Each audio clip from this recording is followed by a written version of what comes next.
fourth day has been called University Voices. We began generally on mute, then we moved to speaking places, many of which were outside of the university. Now we're moving to within the university and how we find ways to unmute and hear more. And I think that fits rather nicely with Dr. Patricia Theron's ongoing project that was started by Dr. Ella, Professor Ella. Yes. And she'll tell you much better than me about the province of this portal. We've got some librarians here as well. I think they're going to be extremely interested in your work. Okay, thank you very much. Yes, so I'm pleased to talk to you about the Wits project. It's an acronym for Vernacular Innovations in Technology and Science. And it's an initiative in the History and Theory program at the School of Architecture and Planning. It's run with students in the first year, and it's understood as a means of knowledge production, so students investigate abstract and complex ideas on space and society and technology, but they draw from concepts in African vernacular languages, so that becomes the starting point. The project was founded by our head of school, Professor Namdi, and I joined as a project coordinator in about 2020, and I teach the course. I'm currently coordinating the course. Yes, in 2020 we produced the first volume of essays, and I'll pass this around. That included the work of the students from 2019 and 2020. It was the period of COVID, so we launched it as an online exhibition component. So initially it was hosted on our website. And every year since then we've been publishing these monographs. So we've got a whole series at this point. And students engage with indigenous concepts. So they begin with the vernacular term. They explore how that term might be understood spatially. And they understand then or draw out implications for architecture and planning. So it was intended as a medium for decolonizing, deconstructing, democratizing and expanding concepts, ideas, theories, and we're finding that the students think through complex terms in their own languages and are able to understand the ideas in the context of specific cultural connotations.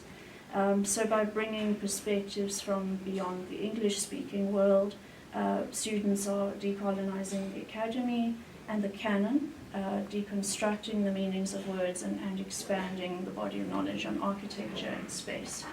So it's hosted in the History of Settlement and Architecture course. It's the only combined course in our school, so normally the architecture and planning students study separately. It's a very large class. We've got over 140 students in that first year class. And it's a history course, so we teach on the history of the African continent, but we also look at global linkages. It follows a particular chronology, but we also work synchronically across diverse spaces, looking at these global connections.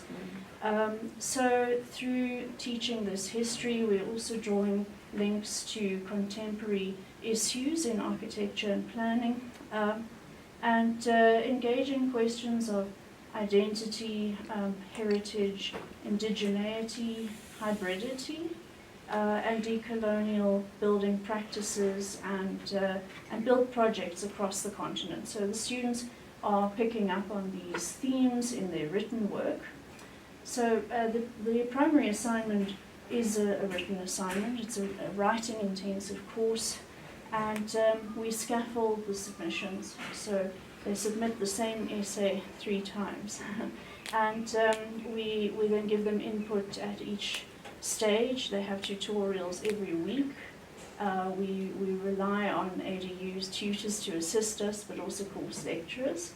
And they explore terms that they identify in a vernacular language that they speak. uncovering how these are spatialized, how they're understood in a cultural context. So the focus is on cultural interpretation and on the richness of language as a living and changing medium. So we ask them to move beyond the dictionary denotation and to take that word and put it into a context so that they can understand the connotations of the word, the particular cultural resonance that emerges from using that word in an everyday situation. Words come from life and enter the dictionary so that we understand spatial terms and concepts as first being lived before they are defined. And this holds possibility for how concepts can be spatialized from the perspective of the vernacular and essentially to inform placemaking, because we're a school of design. So it's an important part of the teaching pedagogy in history and theory. The writing of the students provides a means of building narratives and narrative structures from the bottom up. Many speak to members of their families, so they're working with oral histories, and we guide students on how to use this knowledge as an empirical source in their writing. So in this way, by conceptualizing from a perspective that is situated, drawing from the vernacular knowledge systems, the ways of writing architectural and urban histories are informed with students as active contributors to that process. So the idea is history is not an already existing body of knowledge, it is something that is always emerging and produced. So there's some synergies between the architectural history and design courses. Students conceptualize a project in design, they iterate, they consider the making of places and buildings. In the design courses, these also draw from an understanding of environment, culture, society, and technological practice. So the concept of the vernacular in architecture is something that is central in the design teaching as well as in the history and theory. So just to contextualize a little bit, what is vernacular in architecture? Because it would mean something different in the spatial disciplines to what it means in language. What it emerges from is availability of resources, obviously the needs of the community, their social arrangements. It speaks to culture, customs, it speaks to identity and ideas about beauty, so it's quite culturally embedded. It's something that exists in tension with the way in which architecture is understood as a contemporary discipline and practice, and it has implications for the ethical dimension of who is it that architects serve. So for example, as professionals we are accredited by the South African Council for the architectural profession, and it is a legal requirement that we have that registration. But at the same time, we are aware that for most South African people, architects are not involved in the construction of the dwellings most people inhabit. So the thinking from the vernacular is bringing into visibility the fact of an architecture without architects. To be contextual practitioners and to draw from local indigenous knowledges is therefore not to define ourselves too narrowly, what we do, what our points of reference are. So what then can we study to actually expand our knowledge source and to expand the discourse beyond the Western canon in architecture? And so in the history courses, we really look to ways of building and ways of inhabiting and spatial practice as an archive and a knowledge form. And we consider how these knowledge forms are drawn from lived experience and how these might be meaningfully incorporated and integrated into design. So the vernacular gives us important concepts and a means of expanding our references. It teaches us not to essentialize, but rather to recognize hybrid traditions, to rethink binary categories of vernacular versus architecture. Okay, so the vernacular architecture is something existing within architecture. It is not a separate category. It enables us to acknowledge transience and change, and we can employ a productive questioning in design that moves beyond ideas of tradition versus modernity, with vernacular really seen as a living and vibrant tradition that informs spatial practice. So to expand and enrich the spatial disciplines through the Wits writing project is to consider how alternative knowledge forms are represented within our disciplines. So what can we draw from everyday life, orality, customary practices, rituals, spatial relations, and we reflect on what these knowledge forms offer an architectural theoretical discourse. Stories are spatial, they speak to ways of inhabiting, and these are necessary informants for the ways of making. So to close, I'd just like to discuss three of the students who I'm currently working with and the projects that they're writing about. So one student this year put this question to us: what is a word with no meaning, but which begins to inherit a sense of identity once considered within the collective? Okay, so that's Mphuti, who's with us today. So he's looking at the Zulu term, amakoporosh, meaning to scribble.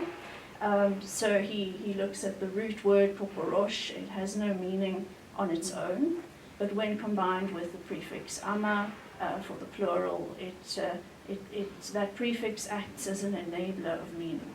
So he's using this concept to explore a trajectory of mark making, so from rock painting to the idea of the gestural forming of the wall, of the dwelling, made from earth and shaped by the hand. And as a communal exercise, the settlement as a whole is crafted and emerges from that gestural action of forming and shaping the wall, which responds to community ethos, the collective making of places, and of course completely in the absence of an architectural drawing or plan. And settlements that emerge in this way, we refer to it as emerging organically, have a much freer relationship with form making, a fluidity of gesture that begins to appear within the architectural language. So he reflects on the question of the intent to make an imprint or mark, with the term scribble, often used in reference to something that is just a doodle, that has no value and which can be discarded. And yet as an action, it links to a greater creative dimension, a way of conceptualizing, representing, building, using the hands as a tool for making, with resources, the ingenuity and labor of the collective to establish an architectural infrastructure. So the implication of that gesture here is understood as being the beginnings of a creative process of making. And then we have a planning student, Kozana Dizu, and she's looking at themes of origin, identity, memory, and space. So I'll just read a short extract from her introduction. She says, when I say more in Sesotho, I'm doing more than just directing or showing. Instead, I'm positioning myself in space. I'm positioning myself in both my motherland and birthplace. I was born in South Africa, but my mother is originally from Lesotho. This has always made my sense of here and there more complicated than a map would ever show. In Sesotho, the word more strongly describes this emotion. More reminds me of my family's ties across borders. It carries the history of two countries, the links between them, and the way Basotho people's identity is lived in both, in South Africa and Lesotho. As a Mosotho-speaking person, I will be observing how this word shapes space and belonging between Lesotho and South Africa.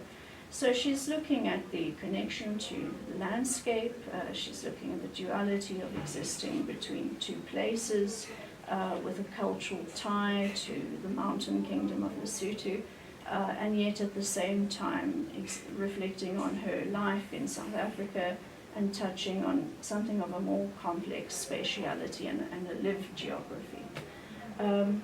And then another planning student, Abulele Panda, she takes an isiXhosa word ilifa, which translates as inheritance. And she says, for me as of course a person from the Eastern Cape, ilifa is not a passive receipt of property or wealth. It is a living principle, deeply connected to Ubuntu.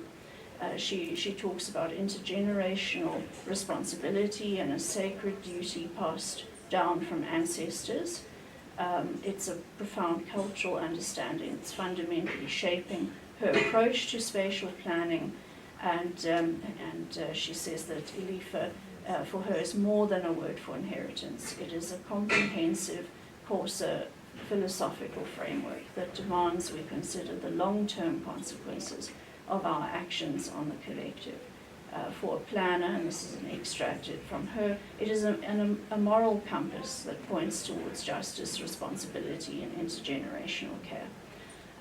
So in this way, the students' work and writing is concerned with world making.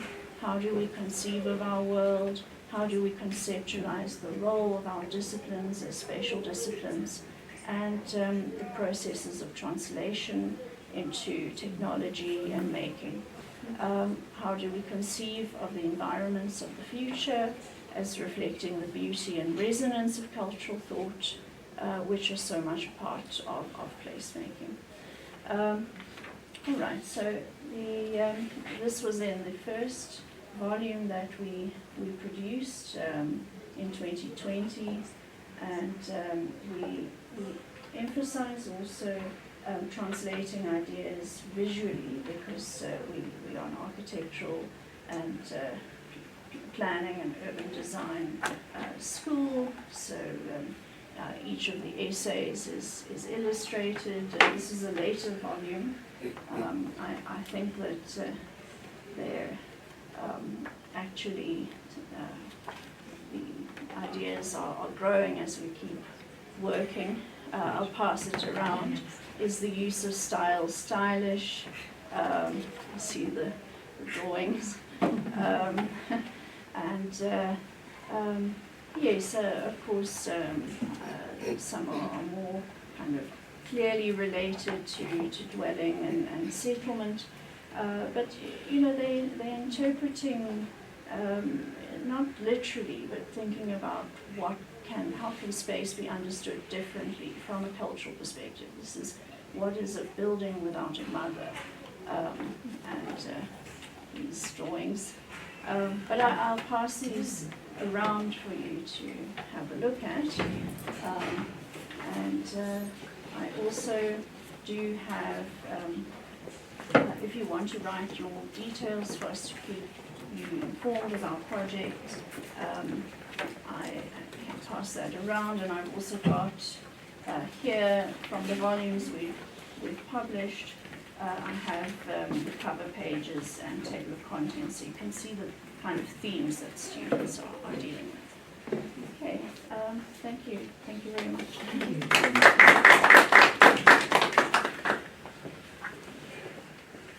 Are there any questions? Yes.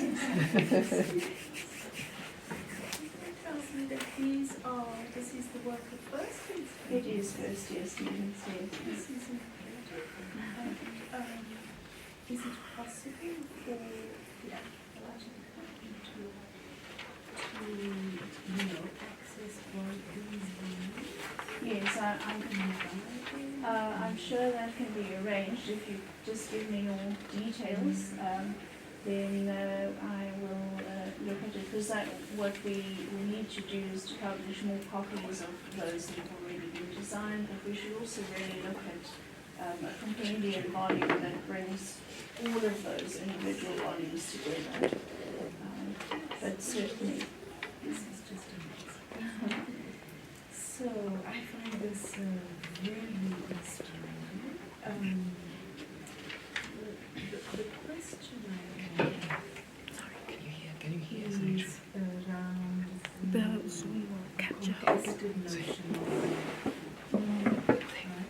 Because I know that many of us use the term, but is there a way in which we can talk about local languages without referring to them as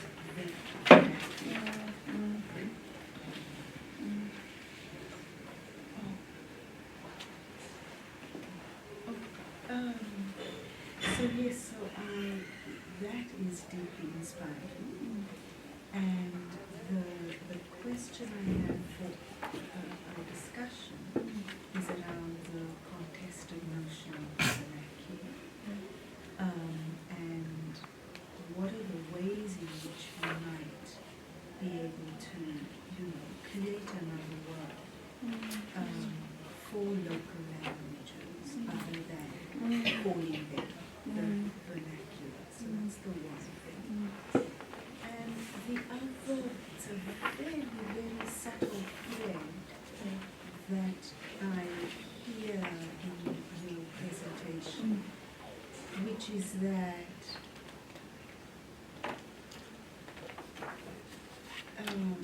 that these forms of architecture are cultural.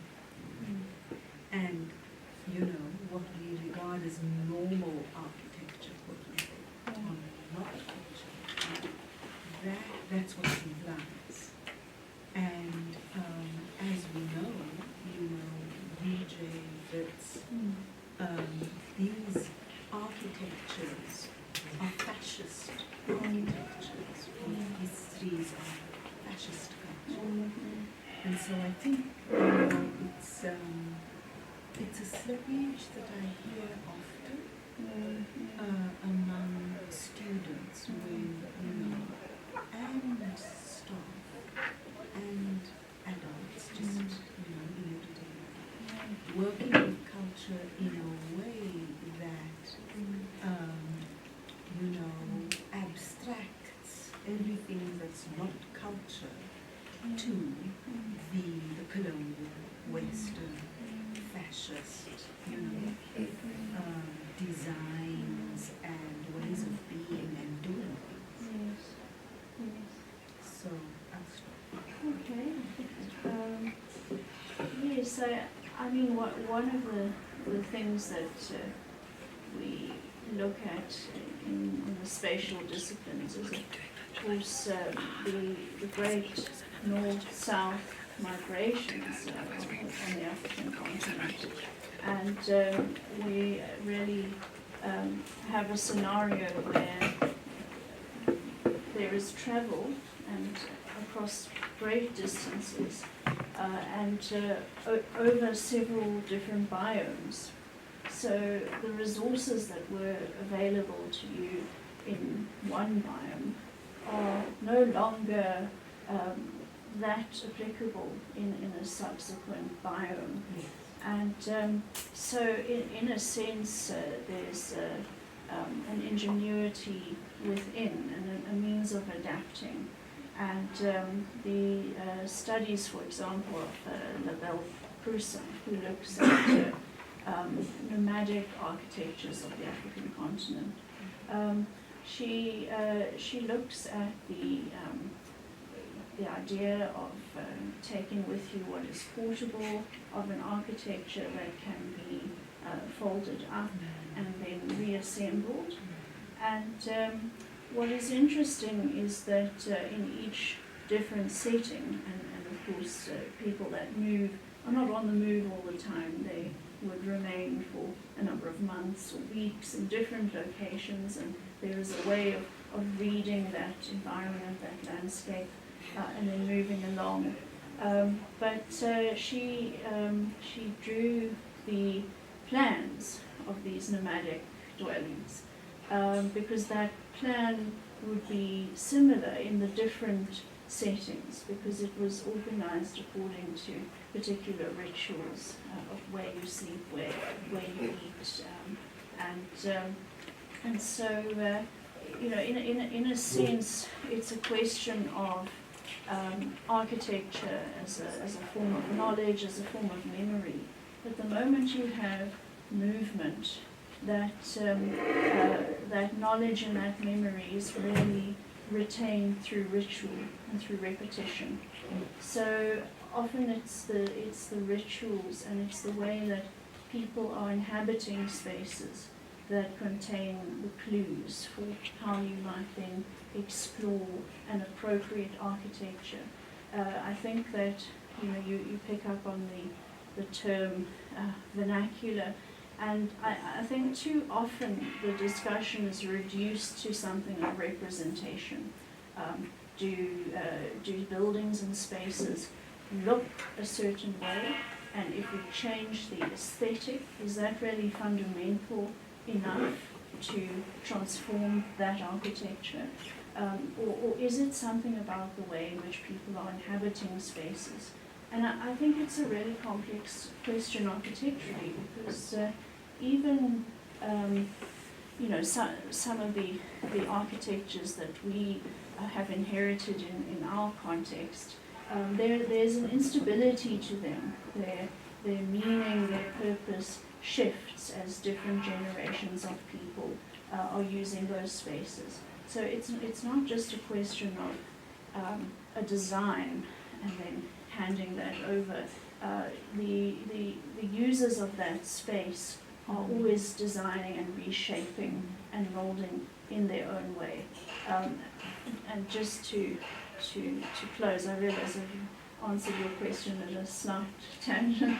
I think what we are addressing, however, is a fundamental spatial redesign and social engineering system of apartheid, which reshaped the environment as a whole at a national scale. And that has manifestations, of course, for the nation, but also for urbanism, for architecture. And that is something that obviously the spatial legacy is perhaps the most damaging long-term legacy, because that is something that's lived and experienced on an everyday.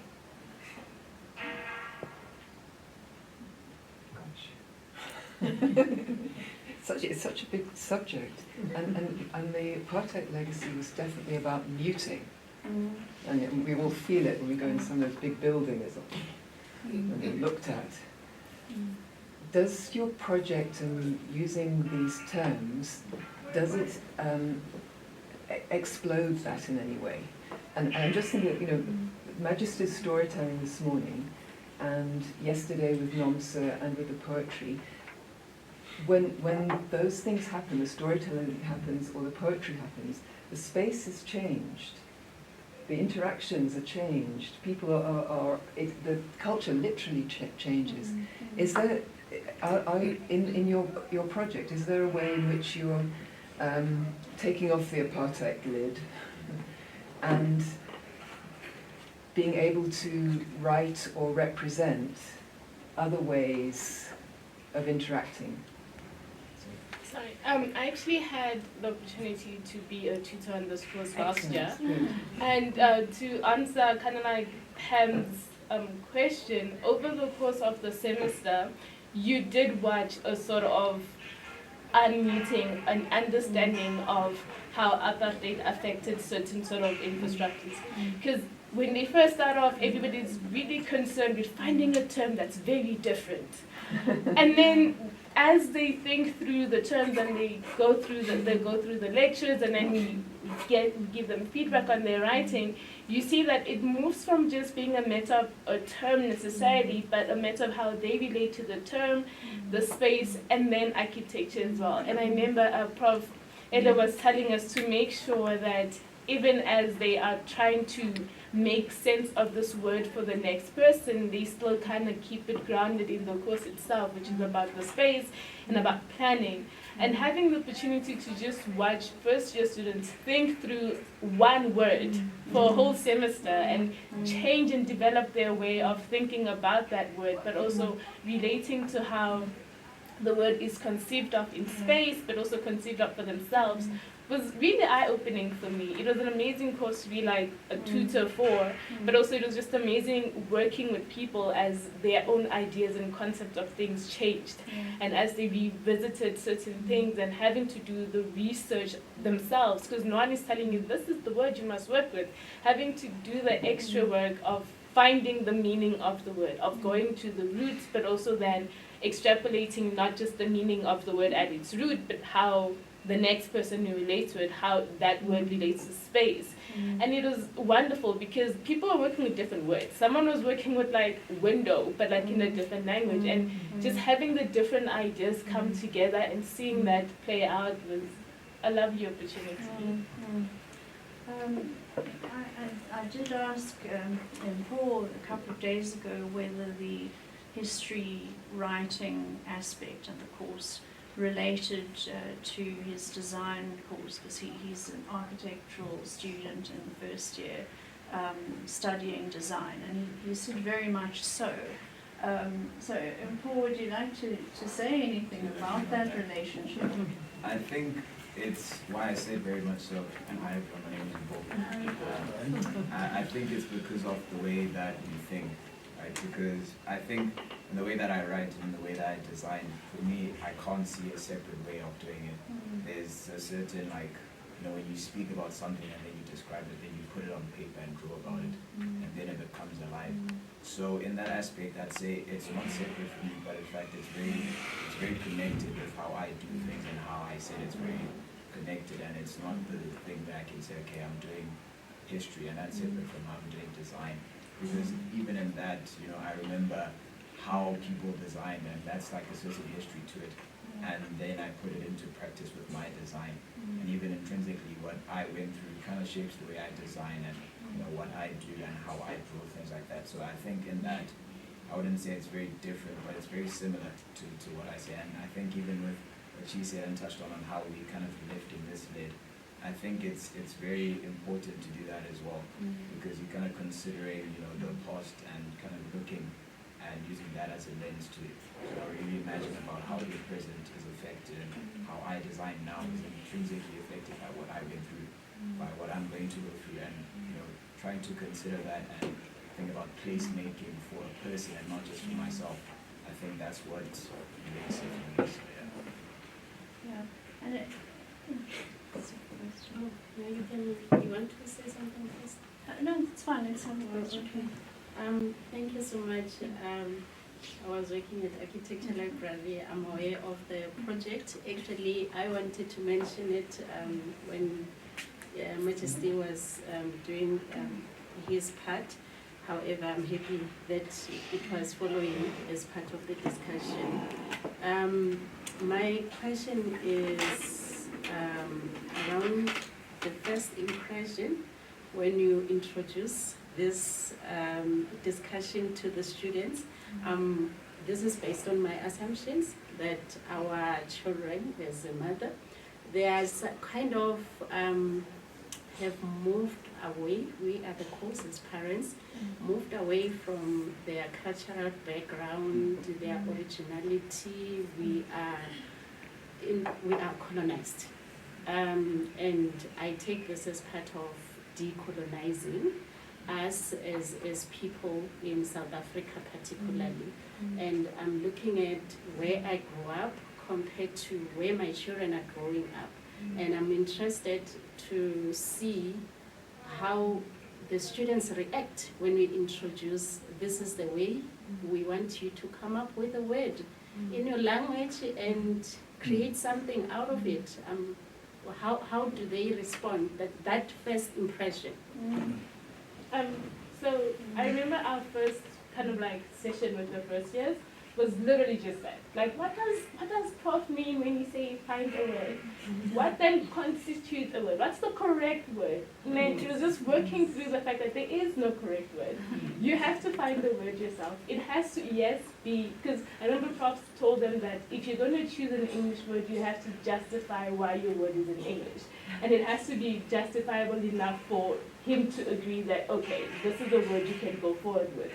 So them having to like sit down and then think about words and then having to be like, okay, listen guys, think of a word in relation to your own language, okay? If you need to go and ask your mom, go ahead and do that if you need to ask someone. And then I had someone come back to me after like one of the sessions, like, okay, so I went and I spoke to my grandmother and I was asking her about like the different things. And then that was kind of like how they had to do it. I think with them it was a lot, firstly it was a shock. The exciting part was when the books were passed around. And then prof told them that, okay, if your essay is really good and whatnot, they select essays and the essays make the volume. That was exciting. Everybody wanted their essay to be part of like the selected essays, yes, for the volume. But then they had to then obviously work through the words themselves. And we're given strict instructions to not tell them, yes, this is a good word, or not. They had to be able to justify their use of a word, their choice of word.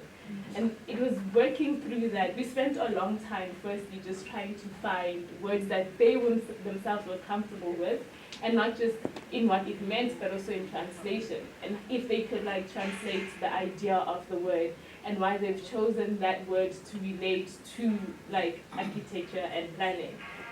Yeah. So I think that students are,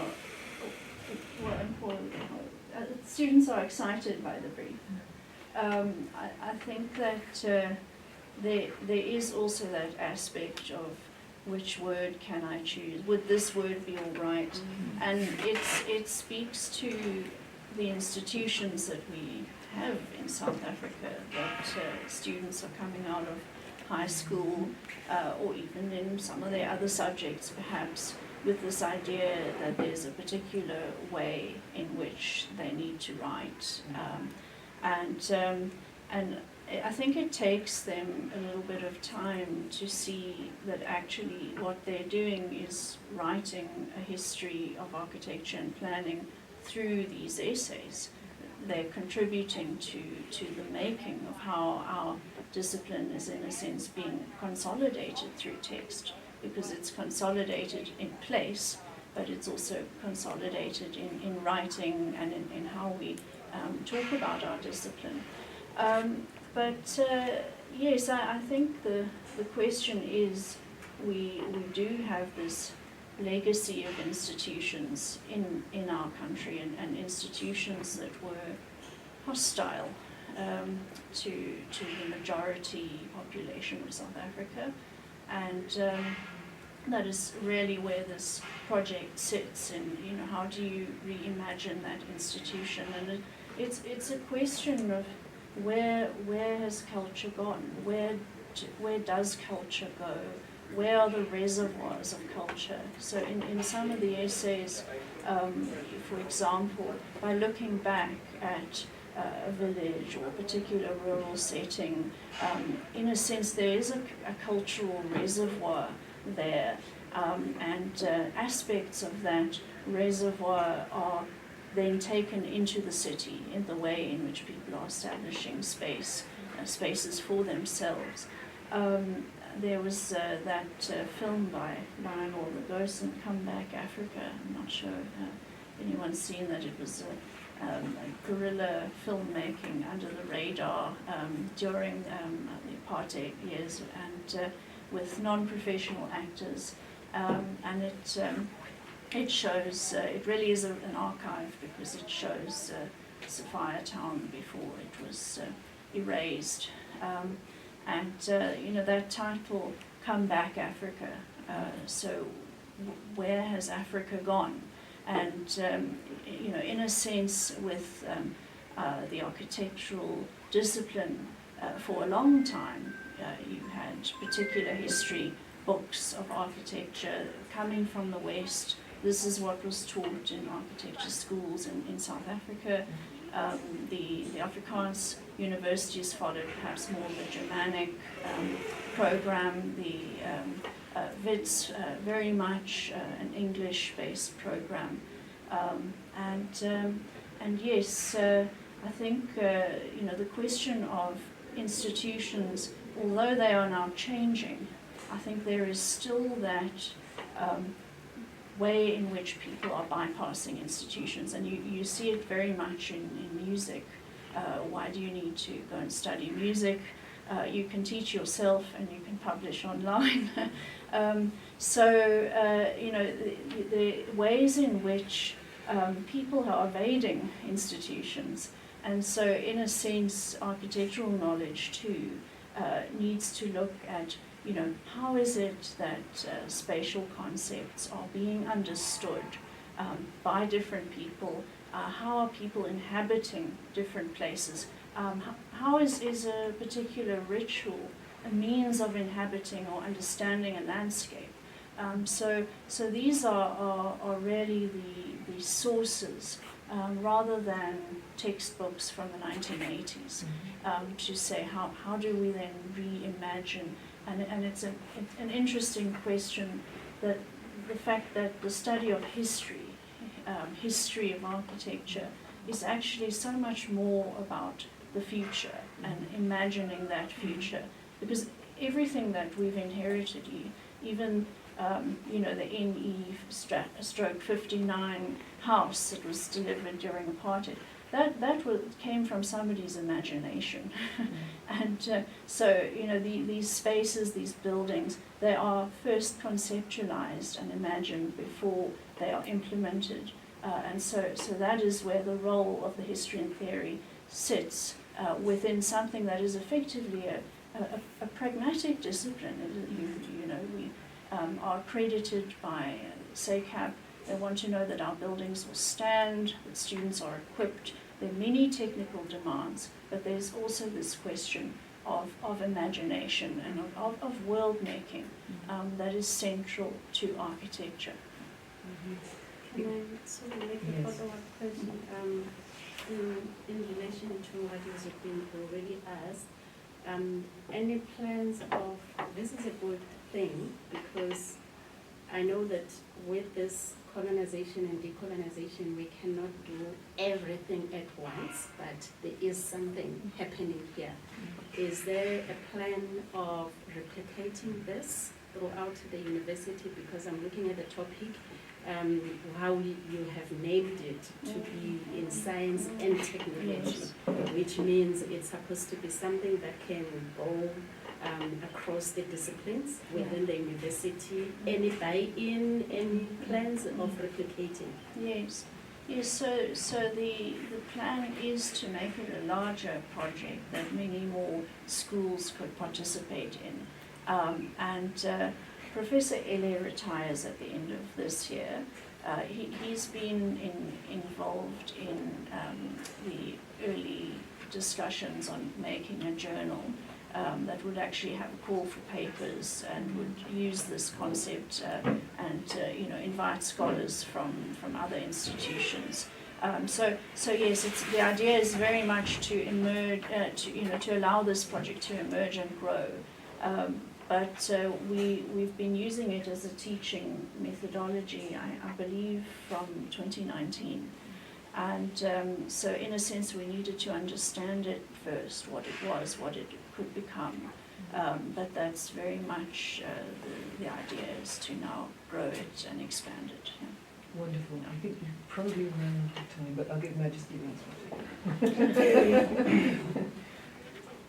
Your presentation, I wish to digest it even deeper. I am a professional storyteller, and as you are presenting, I got even an illumination about the role of architecture in storytelling, especially during a performance, that when I describe a space to a people during my performance, I need to have an understanding of architecture, an understanding of psychology, an understanding of how human imagination works, so that when I describe a space, the audience really gets to see the space in their minds.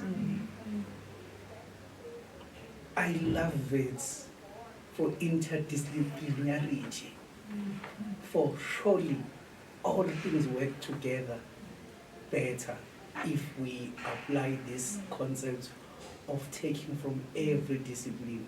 I didn't know that there is a huge space for architecture in my work. Ngiyabonga.